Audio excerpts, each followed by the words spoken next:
Tere, head Eesti Pensionäride Ühenduste Liidu veebitv vaatajad. Täna on meie külaliseks Urmas Reinsalu ja ma teatan avalikult, et mina pole Urmas Reinsalule midagi maksnud ja tema ei ole ka EPÜL-ile midagi maksnud, et tema saaks oma mõtteid siin meie juures väljendada. Tervist kõigile vaatajatele ja loomulikult hea saatejuhi küsimus tõukub sellest, et minu saade Postimees varivalitsus ei meeldi väga paljudele. Väga paljude huvides on ka minu kriitilises vaates valitsusele suu kinni toppida, aga ma võin kõigile kinnitada, et see ei lähe läbi. Et see ei õnnestu? Ei. Vaat niimoodi. Aga tore, et sa lühikese palve puhul said siia meie juurde tulla, aga tahaks sinuga rääkida kui Riigikogu eelarve erikontrolli komisjoni esimehega. Ja millest? Mina sain eile meili, kus kirjutab üks pensionär, et talle tuli selline teade. Tere! Anname teile teada, et tehniliste tõrgete tõttu ei ole Sotsiaalkindlustusamet teie väljamakselt ajakohaselt saanud edastada. Vabandame siiralt tekkinud olukorra pärast. Tegeleme aktiivselt probleemi lahendamisega ja teeme kõik, et väljamakse jõuaks teieni hiljemalt reedel 11. aprillil, mis tähendab seda, et 5. aprilli asemel on antud kodanikule öeldud, et tema saab oma pensioni kätte 11. aprillil ehk homme. Ja siin ka mõningad küsimused, et paljudel jäi pension maksmata ja miks? Meil on ju lõpuks digiriik. Kuidas see saab olla, et ei jõuta nagu arvestusse kõigel ajal valmis? Seda enam, et mina isiklikult sain pensioni kätte esmaspäeval, see on 7. kuupäeval. Ja nüüd tekib küsimus see, et kui me tuletame meelde kunagi see suur ärimehe Rein Kilgi fraseoloogiat, siis kas keegi on meie pensionirahad tuuri pannud? No siin on tõepoolest selline nähtus, et jaanuarikuu pension oli rohkem kui 140 000 pensionäril ja ma küsisin seda siis toonase minister Riisalu käest, nominaalselt väiksem kui detsembri pension seoses maksutõusuga. Ja me teame tegelikult seda, et ka 1. aprilli nominaalne seadusest tulenev pensionitõus seoses sellega, et keskmise pensioni tulumaksuvabastus on ära võetud, see on tegelikult kümnetel tuhandetel pensionäridel on nüüd juba võrreldes varasemaga on see pensionitõus väiksem seoses täiendava 22% tulumaksu maksustamisega. Nüüd see uudis on loomulikult väga häiriv ja ma suure tähelepanuga võtan, kui saate anda mulle ka selle inimese pöördumise ja kindlasti tõsta see küsimus edasi. Miks see on aktuaalne? See on sellepärast aktuaalne, et inimestel on toimetuleku mõttes väga raske praegu. Me teame seda, et ma lugesin ka murelikult Maalehele saadetud eakate inimeste kirju nädalavahetusel, mis avaldati seoses sellega, kuidas nad tulevad otsaga kokku. Osasid inimesi toetavad lapsed, osad käivad ka tänapäeval tööl, et otsaga kokku tulla, aga paljude inimeste jaoks on tõesti nentimus selle kohta, et neil reaalselt ei ole võimalik ka esmaseid kulusid kuu lõpul teha, sellepärast lihtsalt raha ei ole. On ka inimesi, kes ütlesid, et neil tõepoolest pensionist nad on varem jaksanud ülal pidada soetada endale auto. See on osutunud sisuliselt üle jõu käivaks seoses automaksuga. Uus tõusnud maamaksu arve tuli 31. märtsil ja kõike hõlmav paraku on hinnatõus. Et meil tulid värsked andmed, et nii-öelda siis osta targalt hinnaportaali andmetel, et 12 kuuga on meil hinnad keskmine toiduainete hinnatõus olnud 7,8% ja see sisaldab ka hinnalangetusi. Ja selles vaates tuleb tõdeda, et inimestel, kui pension ükskõik millisel põhjusel lükatakse edasi pensioni väljamaksmine, siis ma arvan, et siin ei ole probleem eraldi võetuna riigi jaoks, et rahad on tuuri pandud, aga probleem on selles, et paljude inimeste jaoks on see sisuliselt küsimus sellest, kas nad üldse saavad seda toitu soetada, mis neil on võimalik kuus hakkama saamiseks, toimetulekuks. Sest paraku ma kõnelesin ka Toidutööstuse Liidu juhiga, proua Sirje Potissepaga, tema nägemus on, et ka sellel aastal seoses maksutõusudega, mis meil ees seisavad, meil tuleb 1. mai 45% elektri aktsiisitõus, 18% gaasi aktsiisitõus, bensiini aktsiisitõus, diiselkütuse aktsiisitõus ja kõikehõlmavalt täiendav 2% käibemaksu tõus. See tähendab, et Toiduainete Tööstuse Liit näeb ette, et ka sellel aastal toiduainete hinnad kallinevad, üldine elukallidus kallineb ja Eesti Pank prognoosib, et sellel aastal saab Eesti hinnatõus olema Euroopa Liidu suurim. Ja, aga minu arust on juba veebruarikuus oli meil juba suurim hinnatõus Euroopa Liidus. Ja, täiesti õige, et Eesti oli hinnatõusu tšempion Euroopas veebruaris, Eesti oli hinnatõusu tšempion märtsis ja nüüd on Eesti Pank raporteerinud, et ka aasta arvestuses juba eeldatava hinnatõusuga seoses valitsuse maksudega, mida planeeritakse tõusta kaudsete maksudega, tuleb see hinnatõus kõrgem. Ja mis on eriti valus, on see, et loomulikult hinnatõusu mõju on inimestele sõltuvalt sissetulekust erinev. Suurema sissetulekuga inimestest loomulikult nende kuu sissetulekust läheb suhteliselt vähem eluasemekuludele ja toidule. Kuid ta kõige valusamalt lööbki neid peresid ja neid inimesi, ka eakaid inimesi, kes elavad, katsuvad hakkama saada otsaga. See tähendab, kelle sisuliselt kogu tarbimine, kogu sissetulek läheb tarbimiseks ja nende inimeste puhul loomulikult on paraku tuleb nentida olukord selline, nagu on öelnud Swedbank paar nädalat tagasi, et töötavate inimeste jaoks see aasta saab olema selline, et inimeste ostujõud langeb, mis tähendab seda, et inimesed elavad kehvemalt, kui nad elasid aasta alul, aasta lõpus ja ilmselgelt juhtub see paraku ka pensionäridega, kuna pensioni nominaalne tõus oli üle 5%, aga juba ainuüksi keskmine hinnatõus tuleb 6% ja me teame, et enamik eakate inimeste ju kulutustest kuus ongi seotud toidu, eluasemetega ja ravimitega. No vaat, nagu sellest on juba korra juttu olnud, ma rääkisin sellest ka esmaspäeval Vikerraadios, et Euroopa Komisjon tegi uuringu 4 riigis pensionisüsteemi jätkusuutlikkuse kohta, sealhulgas ka Eestis ja selle küsitluse ja uuringu tulemusel tuli välja, et pensionäride jaoks just sõltuvalt nende tarbimisstruktuurist on hinnatõus 6% kõrgem kui riigi keskmine. Nii et kui räägitakse siin toiduainete eluaseme ravimi hinna tõusust, siis kõige rohkem kannatavad ju selle all pensionärid. Tegelikult me tahtsime või on meil plaanis ka kutsuda proua Potissepp siia selle toiduainete teemal rääkima, sellepärast et see on ju äärmiselt tõsine küsimus.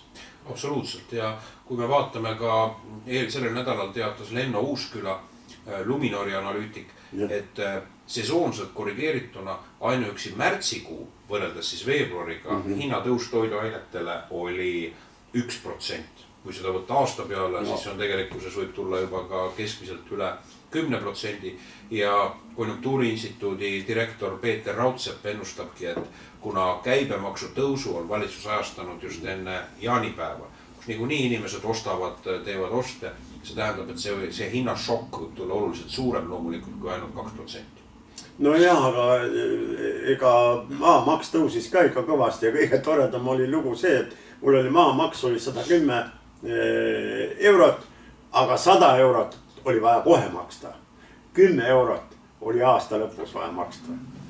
Maamaksu tõus on selles mõttes kõige valulisem ka selles osas, et riik ehk valitsus, Reformierakonna valitsus murdis oma sõna. Et kui kõneleti, et viiakse läbi maa uus korraline hindamine, siis öeldi, et see toob kaasa ainult prognoositava maamaksu tõusu seoses maa enda väärtuse tõusuga läbi hindamise 10% aastas. Tegelikkuses sisuliselt 12 kuud pärast seda lubadust ja seda seadust ja maa hindamist Reformierakonna valitsus murdis oma sõna ja nüüd on meil selline olukord, et valitsus ise prognoosib et 2025. aastal võetakse Eesti inimestelt ja ka ettevõtetelt, kes on kinnisvara maaomanikud, ära täiendavad 30 miljonit eurot. Kokku on maamaks, siis saab olema 80 miljonit eurot. Ja siis 2026. aastal seisab meil, kui praegu oli maksimaalselt hinnatõus 50%, siis järgmisel aastal saab see olema 100% ja lisaks kaotatakse ära üleriigiline kodualuse maamaksu vabastus, mis lööb kõige valusamalt, ma arvan, ka eakaid inimesi, kes on ka et oma kodu on soetanud, krundiga maja on soetanud ja mille maa hind nüüd ajaga on suhteliselt tõusnud. Ja kindlasti, eriti Tallinna siin mõningates elurajoonides. Aga tavaliselt öeldakse, et talv tuli külmade ilmadega, aga seekord tuli keva tugeva ja külma tuulega. Kas see loodusnähtus, mis nüüd Toompeal oli nagu ette näha, oli prognoositav või oli see midagi tavalist? Valitsuse lagunemine. Jah. Valitsuse lagunemine, ma tajusin seda, et sisuliselt on valitsus Michali juhtimisel jõudnud samasse null- või tühjuspunkti nagu Kallase juhtimisel aasta alul, aga hämmastav on see, et protsessid on hakanud kiirenema. See, kuhu Kallas jõudis aastaga, jõudis Michal sisuliselt poole aastaga. Ja nüüd kui vaadata kõik selle senise valitsuse ministrid, kõigist 3 senisest võimuparteist, on ju tegelikkuses avalikkusele andnud ka hävitava kriitika Michali valitsuse esimese 8 kuu suhtes. Majandusvaenulik poliitika, otsustamatus, juhitamus, juhtimise puudumine, suutmatus langetada otsuseid. Ja see tähendab seda, et objektiivselt see aeg on olnud Eestile, ma ütleks avameelselt kaotatud aeg. Ja see on loomulikult ühiskonna efektiivse mõttes on sellel väga tugev hind.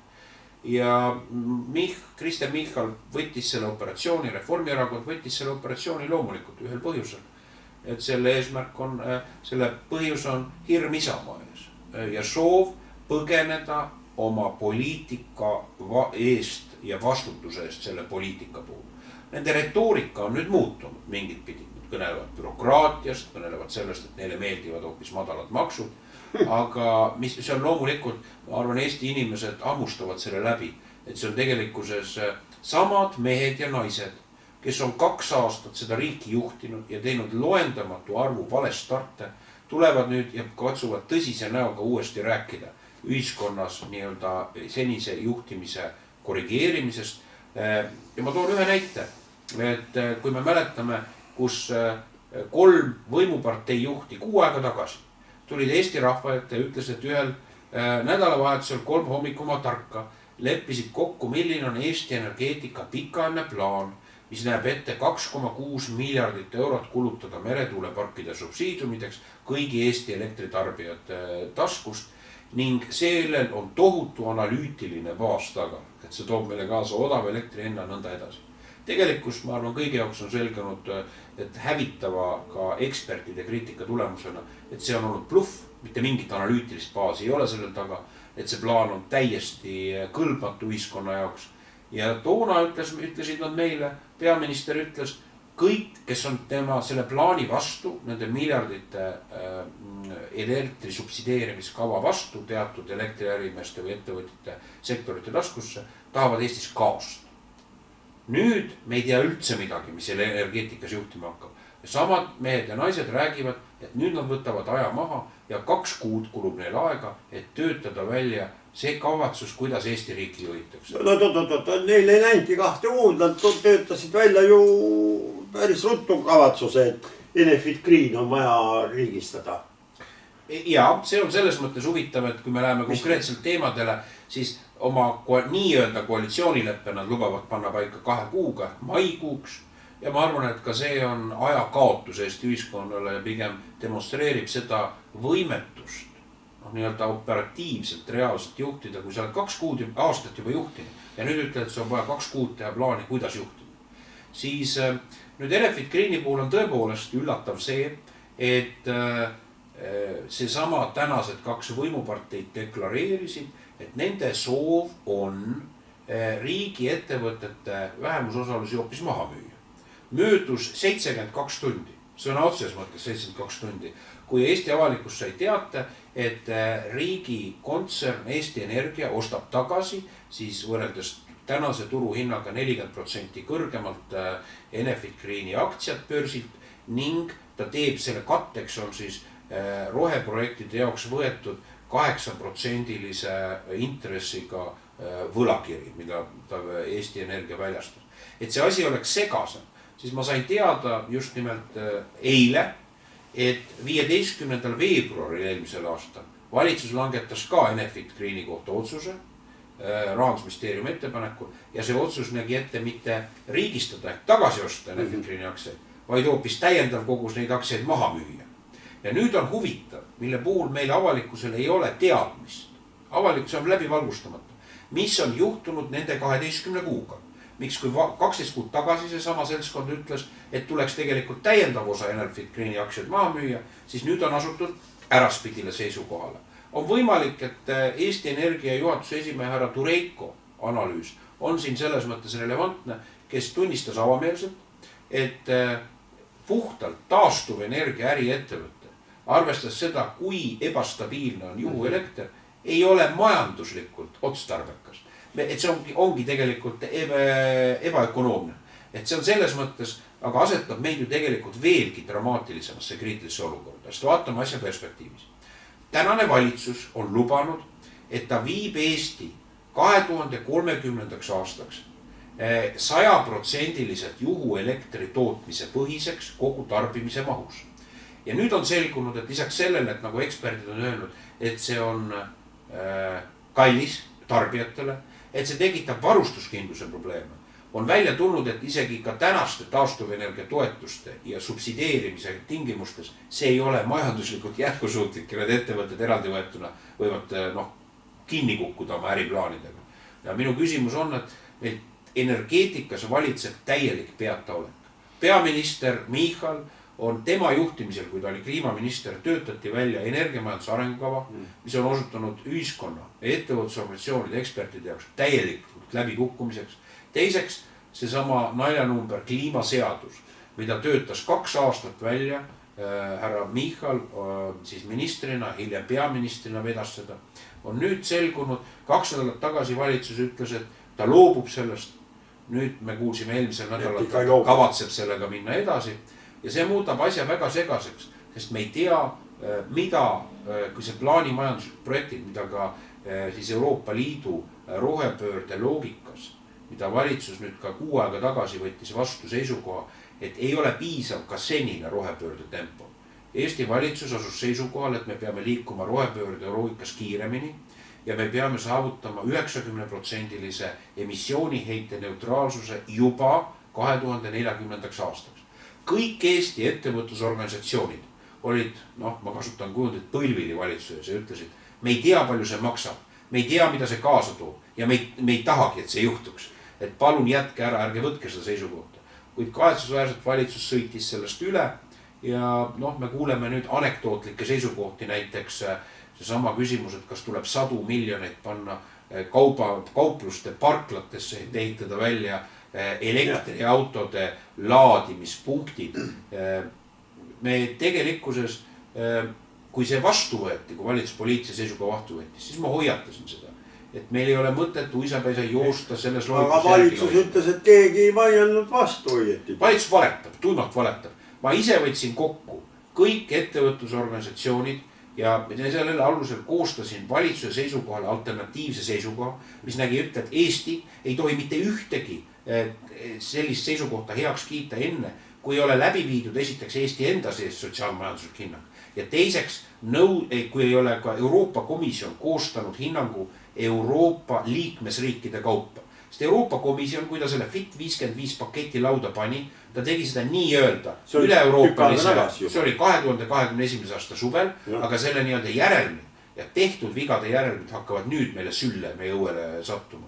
Ja teiseks, mis oli selles 2021. aasta analüüsis selgelt näha, oli nimelt see, et see oli tehtud valedel lähteeeldustel seoses CO2 heitmete hinnaga. See kõnelisel paarikümnest eurost, me praegu räägime siin on 3 korda kallimast suurusjärgust. Ja kolmandaks Eesti võttis vale positsiooni, valitsus toona, ma hoiatasin ka Kaja Kallast selles loogikas. Eesti seisukoht oli milline, et meie soovime seda rohepööret rakendada üle-euroopalise pingutusega. Aga kui ma vaatasin aasta 2030 eesmärke, mida siis see Fit 55 sisaldas, siis tuli välja väga huvitav asi. Et nimelt lähtekoht on 2990. aasta see emissioon siis. Ja tõepoolest tuleb tunnistada, kuna meil oli väga palju ka veneaegset tööstust tossavad, see pandi kinni. Meie täidame ammu need eesmärgid. Et meil, ja nüüd on antud juhul, et selleks, et seda neid nii-öelda eesmärke täita Saksamaal, Hollandis, teistes arenenud Euroopa tööstusriikides, meil sisuliselt, meie majandus deindustrialiseeritakse, saab sisuliselt ressursipõhine majandus järk-järgult likvideeritakse. See on täiesti kahjurlik poliitiline käsitlus, mille puhul puudus valitsusel sisuline oma rahvuslikest huvidest lähtuv nii-öelda mõttekäik. Ma mäletan, et ma olin ka vist ühel nõupidamisel seal, kus oligi juttu sellest, eks ole, et Eesti versus Holland, eks ole, kui suur ülesanne on kumbagile antud. No näete, härra Ergma, kas teie mäletate, praegu ütleb Kristen Michal, et kõik ettevõtlusorganisatsioonid, kas kiitsid heaks või olid vait, ja kui nad olid vait, on see nende kaassüü. Kas te mäletate toona need arutelud, kus olid ettevõtlusorganisatsioonid? Ei, aga me tegime mingisuguse avalduse. Absoluutselt. Kõik ettevõtlusorganisatsioonid ühiselt ütlesid, et see sellisel kujul ei ole mõeldav. Võib öelda seda, et väide selle Euroopa Liidu rohepöörde osas, et Eesti ettevõtlusorganisatsioonid, nagu peaminister esitab süüdistused, õigel ajal ei teinud suud lahti või vaikisid, ei pea vett. Sest ma ise toona ütlesin toonasele peaminister Kallasele, kui oli jutt sellest FIT ehk eesmärk 55 rohepöörde Euroopa Liidu komisjoni 14 algatuse rakendamisest, mis nüüd kaskaadiga hakkavad ellu viima ja meile ka täna meie valitsused käsutuses ei ole informatsiooni, kui suures ulatuses nad üldse tuuvad kaasa halduskoormust ja kulutust Eesti majandusele, ettevõtlusele ja inimestele, et selles osas on vägagi vastakad seisukohad, siis Eesti ettevõtlusorganisatsioonid ühiselt protestisid. Ja ma mäletan, et ka pensionäride ühenduste liit oli seal laua taga ja härra Ergma suudab meenutada. Jah, nii oli. Aga mis selle metsaga siis nüüd õieti lahti on? Nüüd on suur ažiotaaž on selle ümber, et kas siis raiuti üle või ei raiutud üle. Kirjutab siin metsaökoloogia professor Marek Metslaid, et 30% erinev tulemus tuleb sellest, et hinnangud lähtusid vanadest mudelitest. Mul tuleb meelde, et omal ajal oli see ka, et süsiniku neelamise metoodika muutus ja ühtäkki tuli välja, et kõik meie metsad eraldavad süsinikku, mitte ei neela seda. Kas antud juhul on siis täpselt sama asi või? Selles asjas valitseb täielik peataolek. Sisuliselt tuleb ausalt tunnistada ja see peataolek võiks olla akadeemiline, kui me arutame või küsimus ei olegi niivõrd looduskaitselises aspektis, kuivõrd selles võivad olla seisneda sadade miljonite eurode ulatuses täiendavad kohustused Eesti maksumaksjatele, kui tuleb hakata tasuma Eesti valitsuse kokkulepitud nii-öelda siis reeglite järgi süsinikutrahve ehk siis Euroopa Liidu reeglistik, mis näeb ette nõude siis metsast selle süsiniku sidumise ja kui seda ei suudeta täita ja praeguse eelduse järgi nii-öelda siis arvestusliku eelduse järgi ei suudeta täita, siis isegi ei ole ametkonnad võimelised ütlema või meie riigi poliitiline juhtkond ütlema, kui kalliks see lõbu maksma läheb. Meie eriti sadistlik olukord on see, et valitsus kahjuks, kui seda Euroopa reeglit heaks kiideti, siis oli teada, et see viib meid välja täiesti absurdsete ja soovimatute tulemusteni, siis valitsus ei julenud selle vastu hääletada. Ja praegu kindlasti oleks asjakohane teha täielik kõikehõlmav revision kõigist nendest euroreeglite osas ja esitada konkreetsed ettepanekud, mida oleks mõistlik põhimõtteliselt ümber korraldada. Me peame tajuma, et ka rahvusvahelised megatrendid on suuresti muutumises. Ka Euroopas see käsitlus, et me ei tohi ennast deindustrialiseerida, et enda konkurentsivõimet totaalselt halvendada rahvusvaheliselt ka seoses selle rohepöörde käsitlusega, on tõusul. Ammugi veel ka teistes maailma suuntes, ennekõike ka Ameerika Ühendriikides tõukuv mõttekäik selles osas. Et meil, ma näen kahjuks seda, et meil ei ole niisugust suutlikkust paraku poliitilise juhtimise tasemel formuleerida Eesti positsioon muutuvas olukorras ja kõigepealt, mis on kõige praktilisem, omada üldse realistlikku ülevaadet, milline kohustus meil tegelikkuses rahas maksma läheb ja mis on meie huvides ja mis, tuleb avameelselt öelda, absoluutselt ei olegi meie huvides, mis vastupidi raskendab meie hakkamasaamist ja toimetulekut olukorras, kus meil on niikuinii läbivalt nii palju stressi. Inimesed küsivad ju nõutult mult, et paljud inimesed räägivad, vanemad inimesed, noored inimesed, aga mis annab meile täna hingelist kindlust? Mis on see, mis annab meile hingelist kindlust siin Eestis kogu selle närvilise stressirohkes keskkonnas? Ja see küsimus on väga oluline, et me näeme väga paljuski, et kahjuks, ja ma olen ka inimestele öelnud, et praegu on see hetk, kus me peame katsuma ühiselt üksteist toetama ja hakkama saama. Ja seda mitte valitsuse tegevuse tõttu, vaid vaatamata valitsusele. Aga muutus on võimalik, seda ma võin kõigile, ja muutus tuleb, seda ma võin kõigile ausatele Eesti inimestele lubada. No nii, sellega ma arvan, siis tänaseks lõpetame selle positiivse noodiga, et muutused tulevad. Head vaatajad.